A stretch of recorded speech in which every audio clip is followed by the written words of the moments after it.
Dear employer, have a good day. I am Madeline Labrador. I am 45 years old, married, blessed with one child.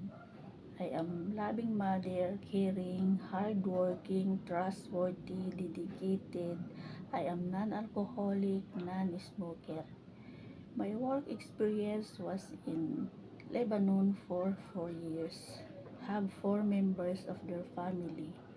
My second work experience was in Doha, Qatar. Finished contract 2 years with 4 members of the family. My third employer was in Saudi for 5 years. Finished contract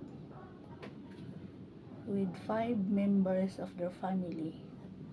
My duties and responsibilities for all my employers are take good care of newborn baby, cleaning household chores, cooking 3 times a day, ironing clothes, laundry, marketing, take good care of their pet, car washing, gardening. Hope and pray, Ma'am Sir, to hire me. Thank you very much and more power. God bless.